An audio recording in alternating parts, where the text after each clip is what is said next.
In truth, Tinubu, Atiku, Obi have nothing to offer Nigeria.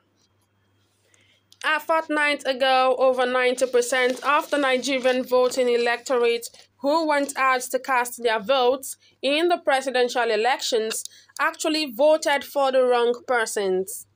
As awkward as this assertion will sound to Nigerians who voted for the three front-runner candidates, the truth of the matter is that none of these candidates will have offered Nigeria the drastic change she yearns for, and this is something Nigerians must come to terms with if they are really desirous of quenching their problematic thirst for a messiah. Only a discerning mind will fathom that all the leading candidates in the just concluded elections were well-packaged frauds that were nowhere close to the personalities that their supporters, followers, and admirers projected. Regardless of their perceived strengths and positives, the truth is that the only reason they desperately wanted to be Nigerian president was to add their names to the list of Nigeria's former leaders. All four leading candidates named Bola Ahmed Tinubu, Atiku Abubakar, Peter Obi, and Rabiu Kwankwaso, going by their postulations, showed they understood the problem of Nigeria. However, a critical look at their personalities, skill sets, and age will show that they clearly lack what it takes to deliver on the job they are applying for. It is pertinent to establish here that the task that will be at the door, staring the incoming president of Nigeria in the face, is twofold: resetting the country's unworkable structure and providing astute leadership. In succinct terms, the core challenges confronting Nigeria today are reducible to just two factors, which are parochial leadership and a dysfunctional structure that is almost unworkable. Nigeria's failure to tackle them head-on has left the country as a mere geographical expression. And just as a former president, Chief Olusegun Obasanjo, recently submitted, Nigeria till date was still a country and not yet a nation. And one can only help but agree with him. It has been established that everything rises and falls on the doorsteps of leadership. It will be right to assume that the structural crisis being faced by Nigeria was caused by horrible leadership, and it will take a true dynamic and visionary leader to reset Nigeria and commence the transition of the country to nationhood. The truth is that these men, Tinubu, Atiku, and Obi, do not in reality possess these attributes, and the earlier Nigerians get used to that reality, the better for them and their quest to enthrone good leadership in the country. It wouldn't be fair to blame Nigerians for their failure to make good calls at this point in time. The truth is that they have seen enough bad leadership that any flash of improvement will seem like El Dorado. Over the last 8 years, the President Muhammadu Buhari-led APC government had rather unsuccessfully grappled with the country's economic, social, and political challenges, and only succeeded in making the country's condition much worse than the party met it in 2015. Things were so bleak that its candidate in the 2023 election, who has now succeeded in rigging himself into power, Bola Tinubu, had to rely on his acclaimed performance as Lagos State Governor of over 15 years to sell his candidature. The hopelessness that was unleashed by Nigerians by the APC government is the sole reason many Nigerians found discerning their left to their right an uphill task. But again, what benefit will it be to Nigerians to finally discard Buhari, only to replace him with Buhari Pro Max?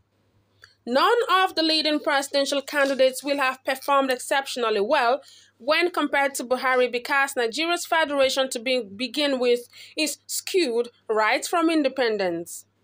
This contrived imbalance was, however, fairly contained by the seeming through federalism practiced in the First Republic, which allowed the four regions to take care of their growth and development.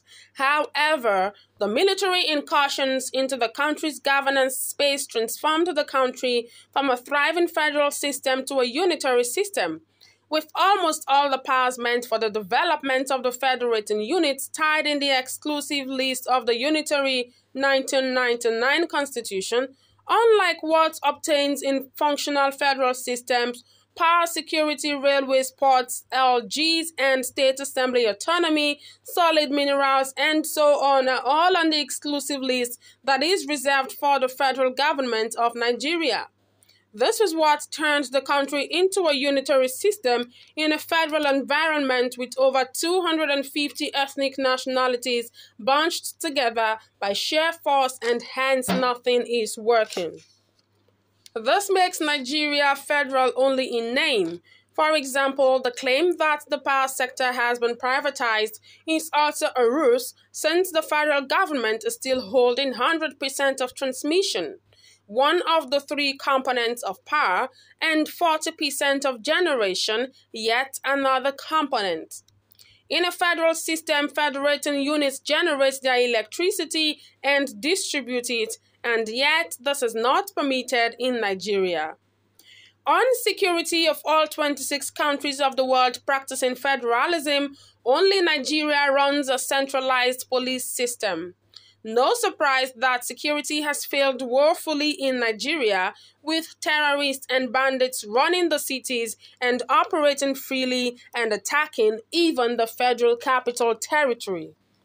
These are the problems, and to unbundle them will require more than rhetorics and sufficiently dished out by the leading candidates who were in a fierce competition as to whose mantra of New Nigeria was more passionate. To think that they are the same members of the old Nigeria that were planning to do away with leaves so much so be desired.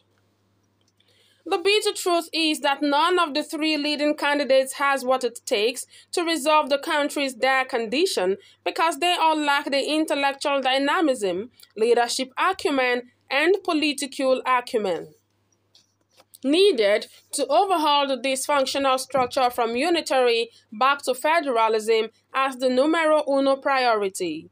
Doing this will take quite a lot, including deep negotiations and statesmanship. Only a younger, vibrant leader with no association with the past can deliver on that mandate, because it evidently meant destroying all groups and common interests for the overall benefit of the country. One has carefully followed the positions being canvassed by the three major candidates to see who is positioned and committed to the restoration of federalism.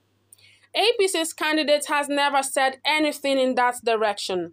Tinubu has rather harped on continuing from where President Muhammadu Buhari stops, and Buhari has resisted all attempts to move Nigeria away from its present unitary structure to federalism. Apart from archiving Jonathan's confab report, Buhari has also rejected the El Rufai Committee report on restructuring. Tinubu says a milocon and promising to continue from where Buhari stops simply means there will not be such deep and radical constitutional change under his watch as president. For Peter Obi, he made some ambiguous statements signifying his inclination to restore Nigeria to federalism through the devolution of powers. However, like Tinubu, Obi has avoided the word restructuring like a plague, ostensibly not to alarm regions of the country benefiting from the present skewed unitary structure that has crippled the country. In the case of Atiku Abubakar, despite being bolder and more audacious in putting forward the need to deliberately move the country back to federalism, a careful look at the elements in his party and, by extension, his kitchen cabinet will show that such a promise was only a mirage. It is pertinent to stress that restructuring Nigeria simply means renegotiating and rebasing the country completely. Resetting Nigeria simply means restructuring, and restructuring means restoring Nigeria to federalism. If still in doubt, restoring Nigeria to federalism or restructuring simply means returning the powers enjoyed by the regions to the states of the federation that are today the federating units. None of the leading candidates were willing to do this, hence, they clearly did not have anything to offer the country. If Nigerians want to make something meaningful out of their country, they must understand that it is time for the youth to govern the country, because it is only the youth that clearly understands the plight of the people and hence can take drastic steps to fix them. Nigerians must stop electing over 60-year-old politicians into Aso Rock who clearly do not have anything to lose. Nigeria is supposed to be a great country, but the death of leadership has ensured that the sleeping giant has remained on the ground. Nigerians must employ the services of critical thinking going forward.